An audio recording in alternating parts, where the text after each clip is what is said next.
Okay. Hi, Andy. Hi, Paul. And so let's start without introductions. I guess it's going to be in the description where people should know you already. So Andy, as I understood you, service design, in my opinion, the way I understood it, is the most complex design that exists because it combines so many different things into a single service.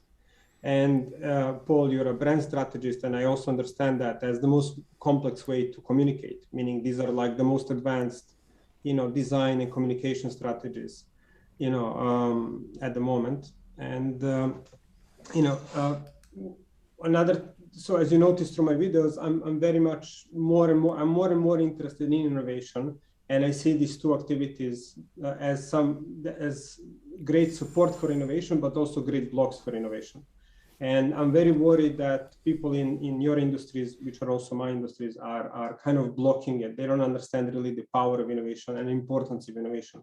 Although they can use the word very often and they can talk to people about innovation. So this is something that I wanna discuss with you and see how you feel about it. So in your work, do you see any blocks to innovation, Andy? I do. I mean, for me, the thing that I've most often experienced, both when I was working at Fjord and Accenture, but also in my coaching now with design leaders and the challenges those people are facing, are the way organisations basically get in the way of themselves and their people innovating. And by innovating, I really kind of mean, how do people come up with new things and things that they can try out, basically. Because it's only by sort of trying out this. Innovation is not a thing that kind of suddenly snaps into kind of existence. There's a whole load of iterations, a process that gets there, and I think that's been part of the kind of language around innovation is problematic because it's made everyone feel like if we just have the right process, then suddenly these things will appear instead of how do we create a culture where there's a constant sort of thrum of different ideas and experiments going on, and some of those things turn into what we might consider innovations. And so I think the biggest issues are that whilst those companies are looking for the kind of best process to do, I get asked this question a lot, how can we become more innovative? And I think, they don't ever ask the question, why isn't this happening already? And when you ask the question, well, why isn't it happening already? They go, well, we're all siloed and we've got different departments and there's all these power struggles and we fund projects wrongly, we fund projects rather than teams. We don't have the right tools, we don't have the right spaces, we don't work in the right way. And it's like, well, start doing that or stop doing some of those things. And that will kind of lead you there, rather than looking for a kind of magic thing to put on the top without adjusting any of the structural stuff. And I think it really comes from the structural changes. And they're really hard, right? And they're also not very sexy. And that's why I think a lot of companies So don't you're do them. talking about really large organizations. You work with banks, you work with government, with Well, I'm talking about both because actually those large organizations, one of the structural problems they have is procurement. And that really makes it difficult for them to work with small organizations who might be able to give them an injection of something different and new and a kind of different way of thinking, because the procurement process is really there to kind of keep the status quo and make sure there's sort of an illusion of kind of no risk. And that just makes it impossible for them to kind of work with small organizations and small companies and single people or kind of small groups or whatever. And so it affects everyone. It's not just the large organizations. Okay. Paul, what do you think? I I I agree. Okay. So I would say that people want the things to work, and people want things that are proven to work. So when people are doing things, I think that very often there is, whether it's intentional or whether it's subconscious, people will go back to the ways that have worked before, or the ways that have normally worked. So I think what blocks innovation is kind of like, it's in some way it's human nature, it blocks innovation, because we someone's given a task to do.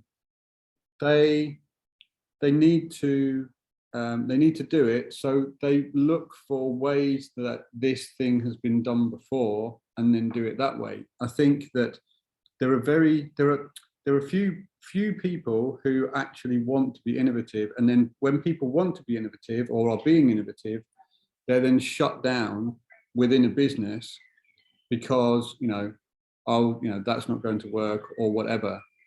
I think it's sometimes that too creative an approach to a problem, too innovative approach is actually seen as a problem sometimes.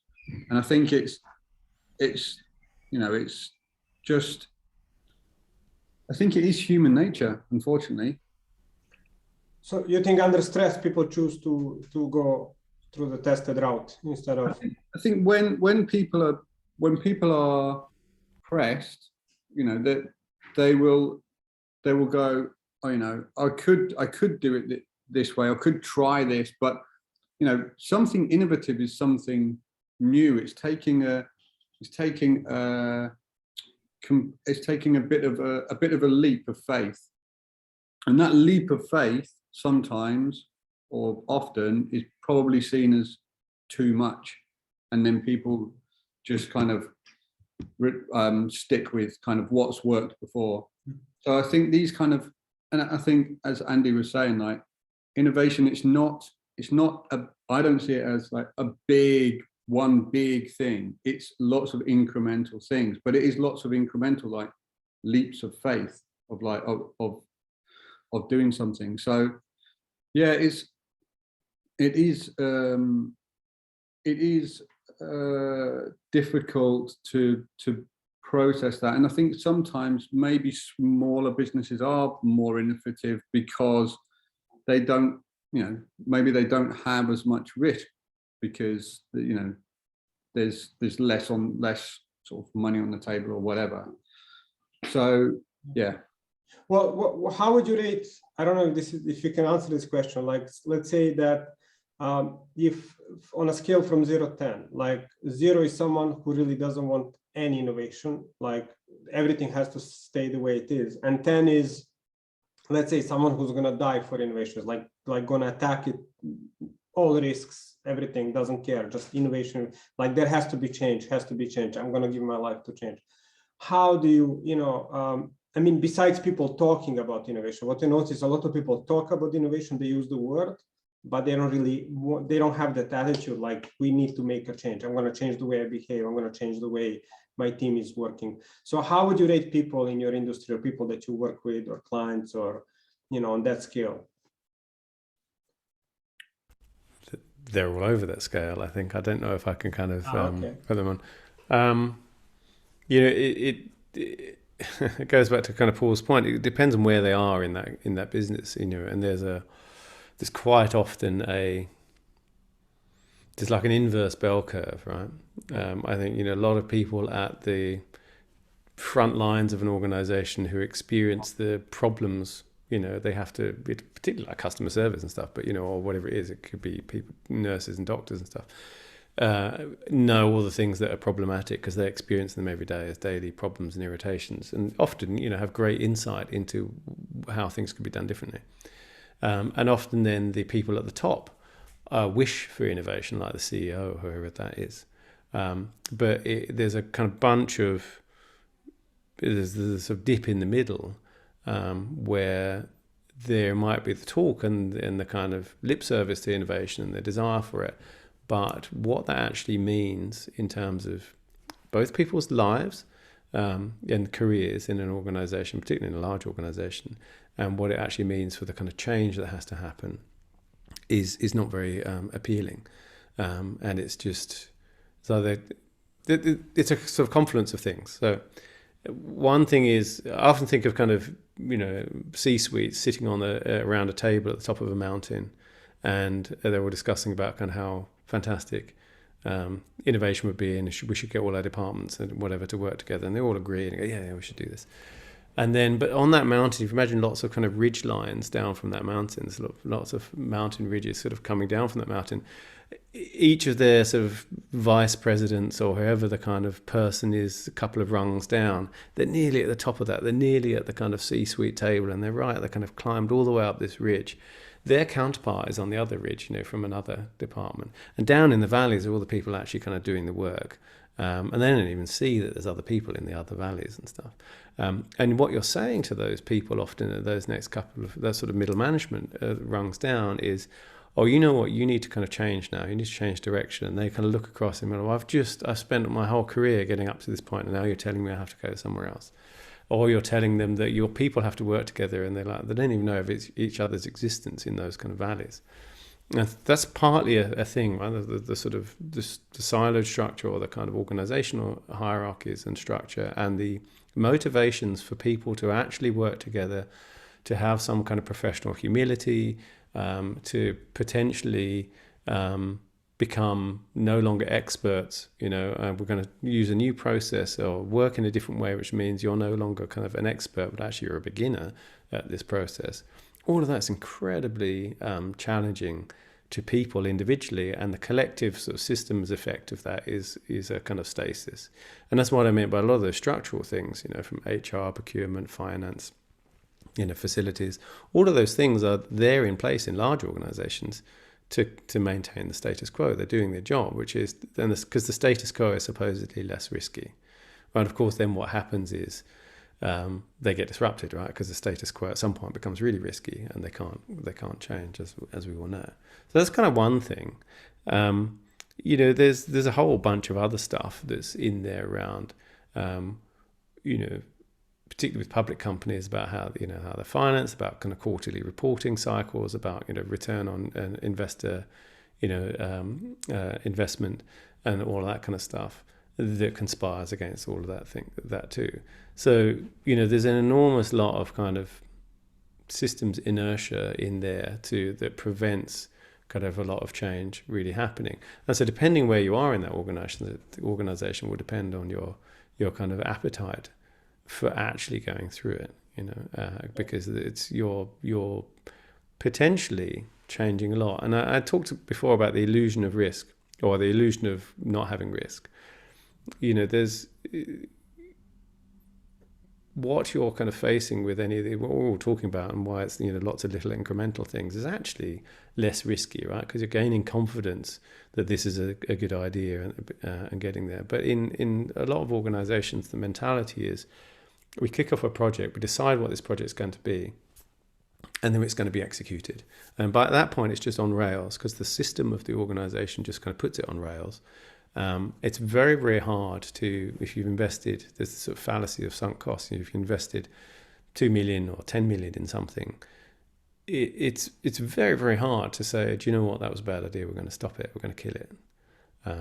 Even though you might be saving 100 million down the other end. Because in everyone's head, you've just wasted 2 million or 10 million. And so there's a kind of massive change in the way you kind of think about projects and set them up, or ideas to really kind of tackle those blockages. So you're saying that the top people are, let's say 8, they really want to sacrifice, they want to go for it, but the other 90% of people, 95, are like a 2.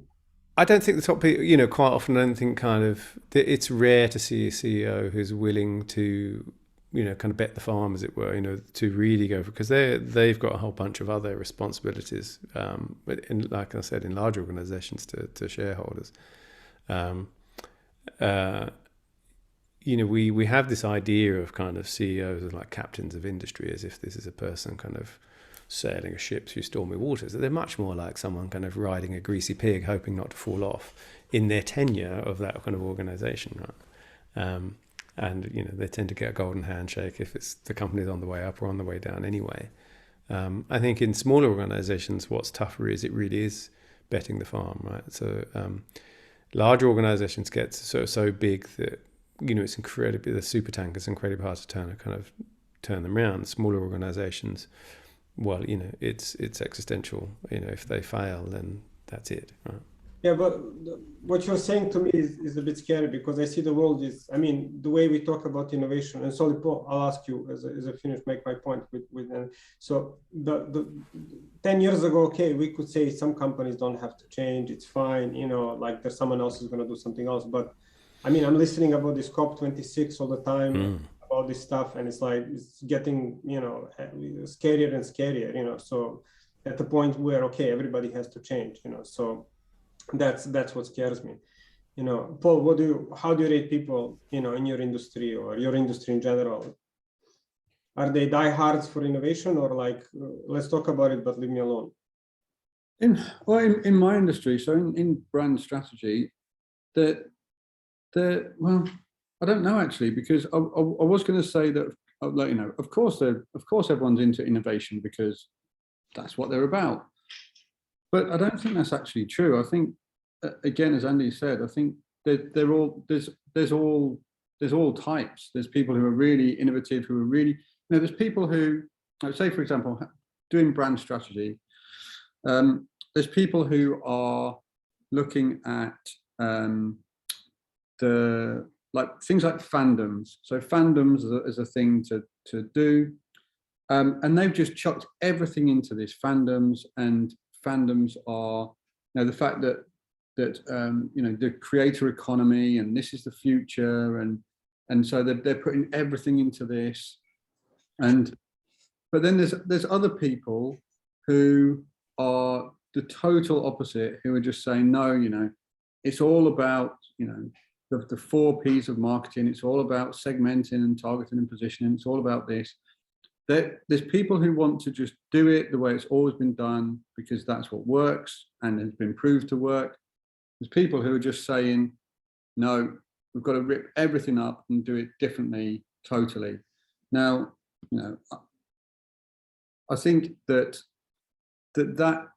way of, I think, to be honest, I actually think that they're kind of both right, because of course there are businesses for whom the old way of marketing and brand strategy is going to work.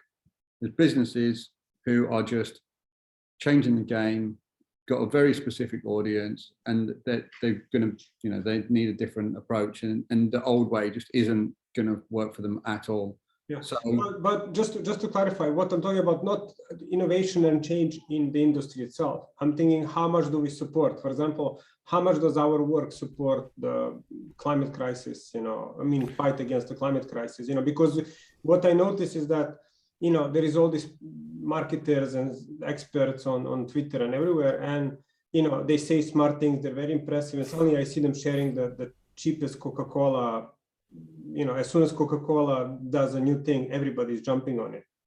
Coca-Cola is like the world's biggest. I mean, I work with one of the top people in Coca-Cola for a long time, so it kind of demystified, and Coca-Cola is a bad company. I mean, you can drink Coca-Cola from time to time, but it is a bad company.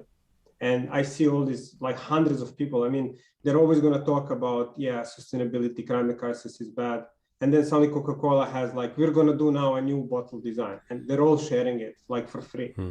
So it's not so much that I'm interested in how we do our work, but meaning how much does our industry, because all these marketers and you know, designers, they scare me, because there is a lot of talk, but at the end, they are still gonna, you know, like tobacco is gonna come to them and say, can you please design a new app for me? And they're gonna be like, wow, I got a job with Philip Morris that's like killing 5 million people a year. So meaning the mentality in the industry seems to me that there is a lot of talk, but it's yet we are enabling these people with our design skills and our marketing skills to do what they're doing, you know. And, you know, maybe that could have been done in the 90s. Like, I remember fighting with people who work for Philip Morris, like, okay, you're bad, and they were like, I don't care. But I mean, today, if you're not supporting innovation as a provider of knowledge, and you're supporting this, you know, Coca-Cola, etc., you know, a coal mine, it's a bit weird, you know. So that's what I mean, you know.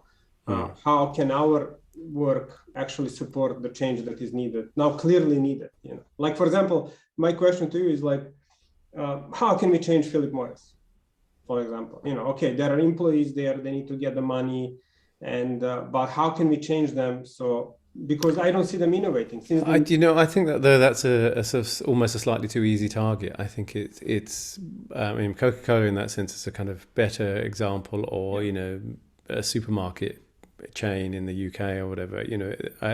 Things that are, it's hard to make the argument for why a kind of nicotine or something like Philip Morris or big tobacco is kind of at all a positive thing in the world, right? It's much harder to have a clearly defined conversation around, say, things that involve transporting goods around the world, right? Like food, right? Because this is a deep problem, and it is going to use up resources. Right? Let's choose one company and see how our industries can change that. For example, which one do you think is the most problematic? What do you think? I mean, fashion is obviously a clear one. People are always going to wear clothes, but there's but it's deeply problematic as an industry, particularly fast fashion. Yeah, exactly. Yeah. And it doesn't get such a bad rap than some others, Well, it doesn't. I mean, you see, there's and it's not just service design, a sort of systems way of viewing this is, okay, well, we're going to look at, you have to look at the entire supply chain, right? So that becomes this kind of laddered up, very complex problem, because you also are talking about kind of international laws and regulations and labor regulations and all that kind of stuff. And some stuff starts to become quite difficult to trace. Because raw materials are often kind of smooshed together, and by the time it even gets to the stage where a company like, say, Apple is buying raw materials, it's very, very hard for them to trace the kind of the origins of them. So there's that kind of stuff, and then you take a look at all that, and it becomes very complex things. You look at kind of the bits in that system that you can change, the levers that you can push from a kind of systems point of view. Then that kind of ripples down into the touch points. And I guess I've sort of a question and also a sort of thought for Paul is, one of the things that I think brand strategy can do is, two things. One is they can use, often under constraints, like a small organization or a small company can have an outsized impact on the world because they've been very smart with it. And often digital plays a kind of big role in that because it gives them a kind of bigger megaphone than they would before. And the other thing is change the way people value things, right? The conversation around what is valued and what is seen, in that classic feasible, desirable, and viable. You have things around sort of technology, new materials, and so forth that make things viable, but feasible. But then the kind of viable and desirable thing is, you still have those lenses, but the values behind them change. So it might have been desirable to have a big car and all the rest of a powerful car, and now it's kind of, then it becomes a bit like smoking. It's like, you got that huge car, why don't you have a kind of little electric one, or why aren't you kind of on an e-bike? And so part of brand strategy's power, or I would ask if you feel, Paul, part of brand strategy's power is about changing those kind of conversations about what we as a society believe is a desirable behavior, basically. But I'm talking, I guess, about sort of consumerism, that is actually can be quite a powerful lever for positive change. Yeah, I mean, I guess there's one thing that we sort of tend to fall into is that we're talking within the construct of consumerism. So we're still saying, what would be better? What would be a better way to consume something? And it's there's an argument to say, well, a better thing is don't consume it. There's that. Yes. Yeah. Okay. But if we stick within the what's within that kind of consumerism, I think that the construct of, let me think, the consumerism as no, I've completely gone blank. As a sort of force of change, you mean, or or the brand strategy as a way of changing the dialogue? I like what you said, that we should. I mean, I'm imagining an agency going around and they're like pitching to clients, clients are asking like, how can you help us sell more? It's like, don't sell. That's the best thing. Like, don't I'm going to tell your clients not to buy, and nobody should. Well, I mean, a real problem there is this. All of this is kind of a lot of this stuff is predicated on growth, right? And as we know, as the book title was kind of all those years ago, decades ago, there are limits to growth, right? So, a challenge is. Again, it's hard not to kind of ladder this up into capitalism's broken, which it kind of is, right?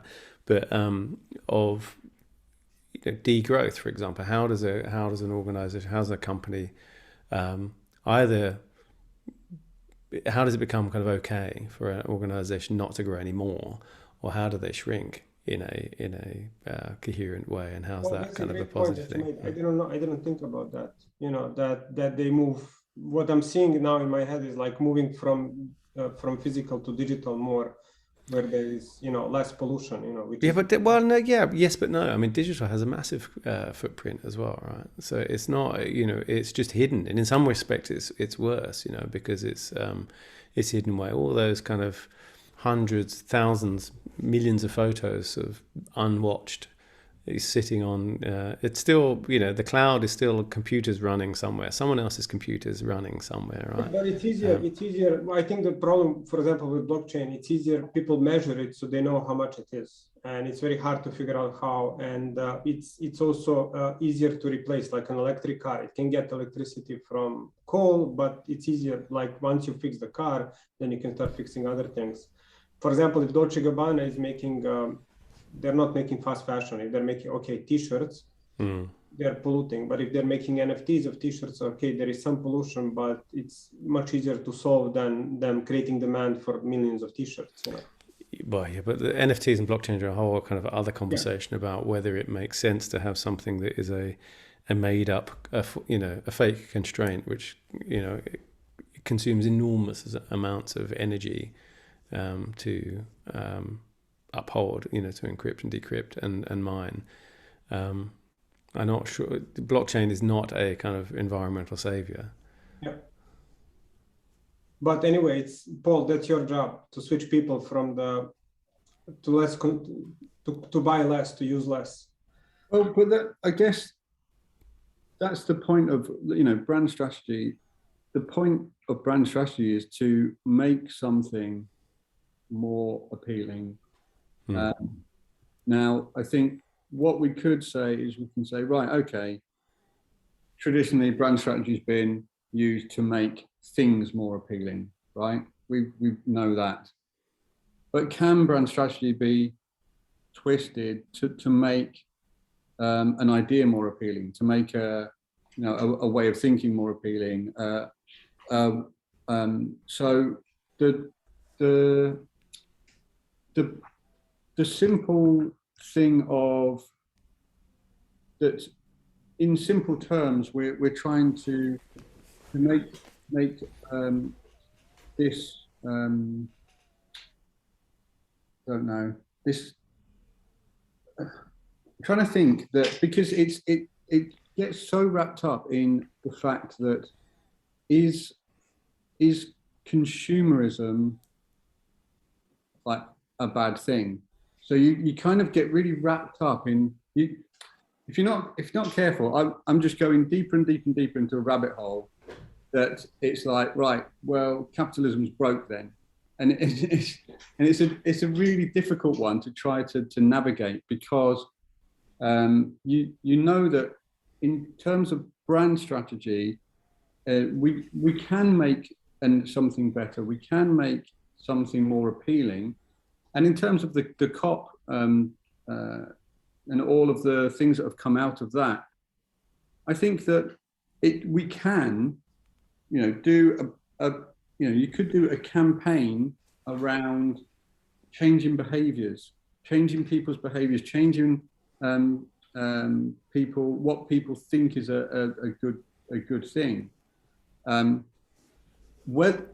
How likely I think people are to change behaviors is a very different thing, because we're talking about you talked about that big businesses are like oil tankers and they take a long time to turn around. to get a load of people to change their behavior, it takes a long time to do that. I think one good one. So in terms of the in relation to the tobacco, I think that the extended campaign that was probably through the 80s and maybe the 70s, but the 80s and 90s of drink driving in the UK is a really interesting piece of work to say, how do we change behavior? Because drink driving is seen as a bad thing. It's a very bad thing, and it's been seen as a bad thing for a while. But, in the goes into something that socially ostracizes you. Yeah, so it's socially, undesirable, it's not something to be done. But it wasn't seen that way in the 70s or whatever.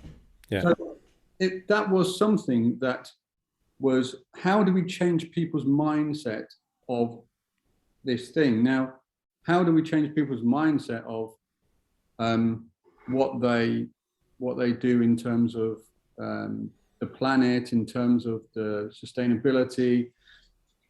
There's huge challenges out there, and I don't know how to start doing them, but I think that one way of doing it is to break it down and to say, like Andy said at the beginning, if we're talking about innovation, we're talking about change. It's not one big thing, it's lots of little things. So it's like, okay, what's the little thing? What's the easiest thing we can get people to do? And then we do that, and then gradually move along this process, because it's well, I don't know where I wouldn't know where to start with the climate problem, but we're us as Halo, we're in the process of becoming a B Corporation, which is, it's a good thing, but we're being asked all sorts of things that we're doing in terms of the people, in terms of how they get to work, in terms of all sorts of stuff. But it's a small step, but it's a step. So it's Yeah. Well,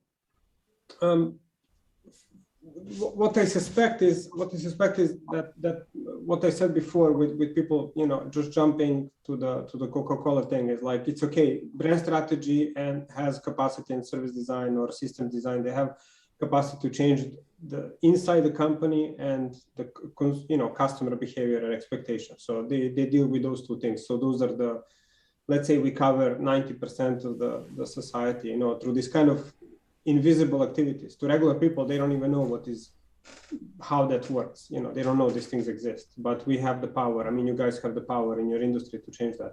What I suspect is that a lot of people in that industry are still stuck in 80s and 90s and are not, they're not doing as much as they can to push certain changes. That's, what I refer to as innovation that is necessary now. So not innovation to use the new iPhone, but innovation to really make the change that matters, the big crisis that you're dealing with. And, because as I said, a lot of them are very good on social media and CVs and stuff. But when they're actually with the client, they're under the pressure to make the money. And that's where it stops. It's very hard to move that forward, so that's why I'm asking, like, if suddenly all of us we are invited by H&M, as you said, Andy, to work for fashion. H&M is like a huge pool from Zara with fast fashion or any of those brands, and what do we actually do? They need to change internally, they need to change the behavior of the clients, or do we just take the contract, as most people would just take the contract and do what is expected of them? 99% of our colleagues are just going to do that. They're not going to push for innovation. They're going to push for, as you said, status quo things that these managers are asking for. And in many cases, these managers in these companies, like, they don't even know. Like how Oh, much? I think a lot. I mean, a lot of those people do know, and it's that classic thing, though, of it's difficult to persuade a man to do something when or to understand something when his salary depends on him not understanding it. Part of it is that there's part of it's a kind of like I said, a kind of structural thing. Is if everything in an organization is conspiring against the kind of change that you're trying to effect, then it's very, very hard, if not impossible, for that change to happen.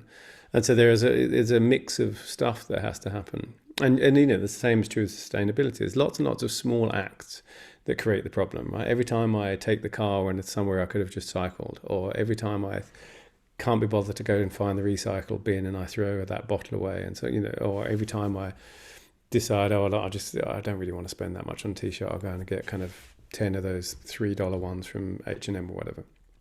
All those small acts that seem insignificant on an individual level, as we know, aggregate to a big problem. And so the reverse is also true, as Paul was saying. There's lots of small things to do that actually kind of help undo that. And some of those are kind of behaviors that are fairly easy to kind of change our relationship to.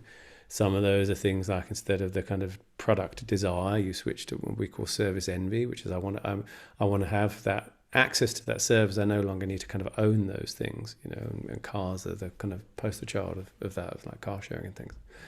But I think there's also, I don't necessarily think it does take a long time. It does take a long time without seeming to kind of rock the boat to create change and change in behavior. But as we've seen with COVID, it's also possible for everyone to change their behavior really rapidly if both the kind of political will is there, and also the fear of the alternative is much greater. Right? And the thing with COVID was it's like an immediate thing. Right?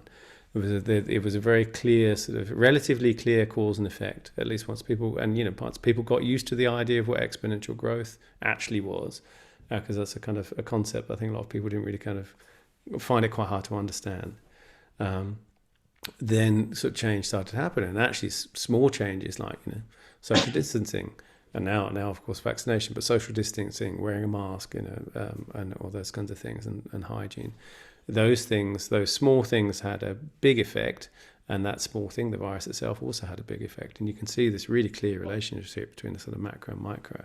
I think with sustainability, the biggest problem is the time delay, right? We are experiencing this kind of weather and, climate change things we're experiencing now are from, our behavior in the 70s and 80s. And that's very, very hard. When you don't have that kind of, it's a classic systems thing, right? When you don't have that feedback loop between some change, or when it's delayed, the feedback loop between the kind of behavior and the results of it is incredibly delayed. It makes it very, very hard to change behavior.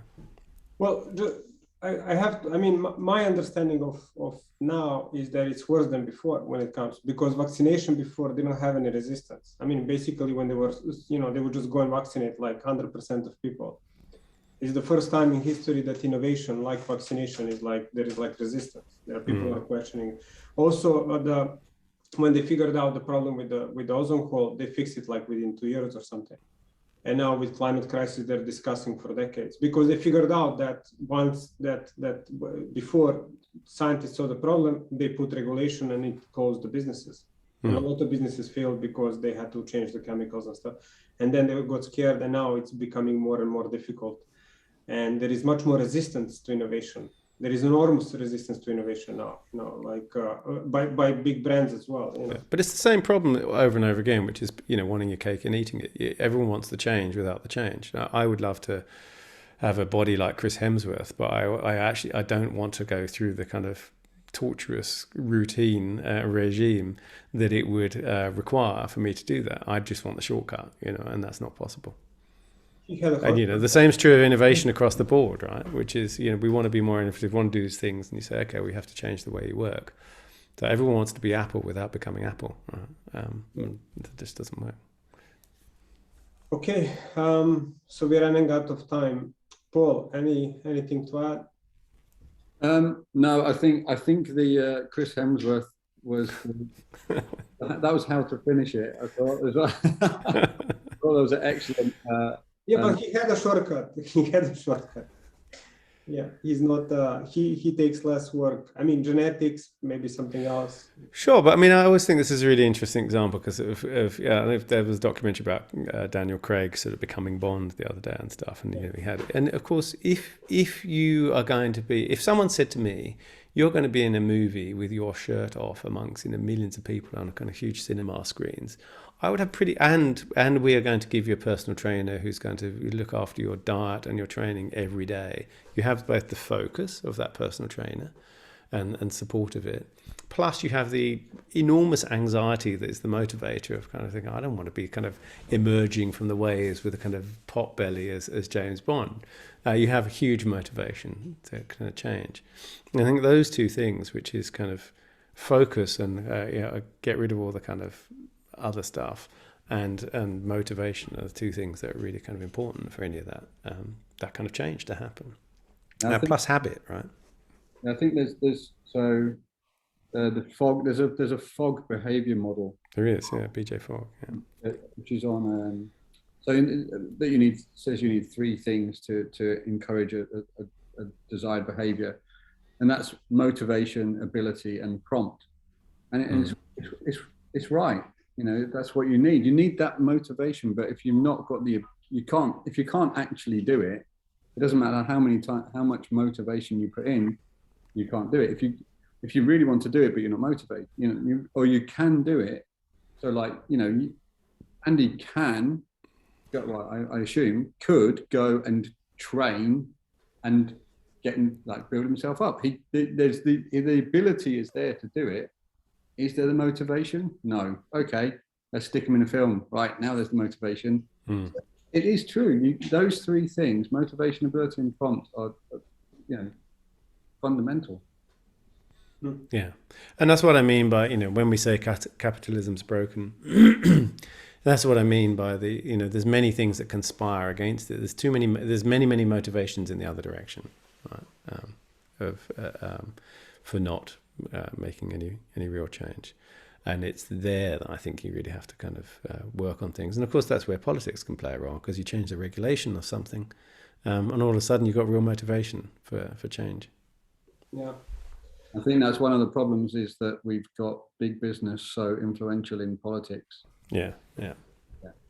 Well, as someone who grew up, I always say this, as someone who grew up in communism, I think capitalism is great. It's just the assholes we have to watch out for.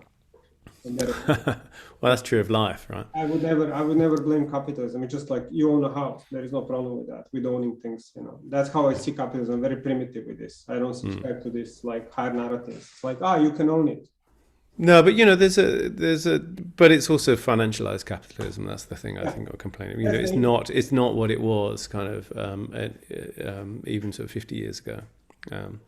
Yeah. Well, anyway, you didn't reduce my anxiety for the entire industry being full of younger people who have no, whose dream is to make a Coca-Cola poster and not actually change much. See, I would challenge that, because I teach quite a lot of students, and I think it's the opposite. Is I think a lot of younger people in design really do want to have a kind of big change in terms of kind of social impact and sustainability. The challenge they face is they feel very kind of powerless in the face of it. But are they naive? Meaning, when I was teaching, students have enormous, they have a great ethical feeling, but they're very naive. They're tricked by the new Coca-Cola. When Coca-Cola published the thing, we took off the paper label, so it's easier to recycle. It's not recycled. Maybe. I mean, I think it probably naive in terms of the kind of complexity of what's involved and the kind of realities of those organizations and how they're working. But I don't know that they're any more naive than a kind of exec at Coca-Cola saying, let's get rid of the label and everything's great. Well, they're lying. The Coca-Cola, I know they're lying. I know for a fact they're lying. I work with them long time, directly with them, 2 years. So they're lying. I mean, Michael, I don't know if he's watching. I know he's lying. So they really don't. I mean, multiple CEOs that they work with through investment and services randomly. I don't even know how I ended up working with them, and that's why I got seriously upset. And I think that younger people they have a good heart, but you really need to be. That's why I said, do you know anybody who is a 10? because I don't know anybody who is like a really a diehard in our industry. I mean, I know politicians, it's their job to be diehards. I know activists who are, but there is no activist in our business. You know, there is nobody there fighting for example, in triathlon. I was for a long time. I was a triathlete, and I got upset with cheating. There is a specific way to cheat, and I had a Facebook group against it. And finally, now after 10 years, a guy called me from New Zealand, and he said he developed a technology solution to prevent cheating. And I was like, this guy's like, so someone out there took their money and years of life to develop to solve this problem. Oh, I think there are. I mean, I think there's definitely kind of activist designers. I think there's definitely, some market forces aware designers, and COVID has actually, I think, made a lot of people kind of question their purpose in life and are shifting. I mean, you see Facebook is, by all accounts, struggling to hire at the moment. And sort of increasing their salaries in order to do so, and all those kinds of things. So, I think there's some of that, and part of it is that, is follow the money, and then you're definitely seeing a shift in in investment and where people are kind of willing to invest money, and it's not just necessarily a kind of sustainability thing. It's just because they know that those companies who don't adjust are going to go to the wall at some point anyway. So it's actually just kind of risk and money thing, which is a good thing. If is it a good thing that investors say, well, I'm going to invest in a company that's got a strategy for a sustainable future rather than one that hasn't, because I'm going to get my money back. Does it matter that it's about their money, or does it matter about what the effects of that are, which means the ones that don't have that strategy and a genuine strategy for a sustainable kind of future cease to exist? Because we're running out of time, I have a last question. Do you think that, if someone looks at your work 30 years from now, do you think they're going to say, that's good work, he's done everything he can for us? No, I can't. I don't think, not that I've particularly done bad work, but I don't know that. And I think that's one last thing I'd like to say, actually, is I think we also have to be a bit careful of the kind of hubris of design, that as if we're like the kind of saviors of the world, and I don't think we are. So I kind of, I hope people find some of the stuff that I've done is useful and insightful and applicable, but I don't know what depends what you mean by good work. Okay. Ethical, innovative, pushing the change. I hope I've pushed some change. And I've, there have been times where I've drawn ethical boundaries that I'm proud of having done so. There are probably other times when I haven't even thought about it. You, Paul? Yeah, I mean, I agree. I think I always try to follow my ethics, but there's times when they haven't necessarily been followed, or my ethics change as I grow, and your opinions change on things, and then you think, well, maybe I wouldn't have done that thing I did 10 years ago now, but it is what it is. Cool. For me, I don't know. I hope. Again, you have more clarity. Yeah, you are more mature in your work than I am. We'll see. Cool. Well, thank you very much for your time. I hope this completely random, interview has some use for you. That was good. It was very interesting. Yeah. Thanks very much. And I want to thank the actually, if anybody actually listened this interview until this point on YouTube, I want they should call me for a voucher for a Coca-Cola. Yeah. Brilliant. All right. Okay. Thanks very much, mate. Bye. Take care. Bye.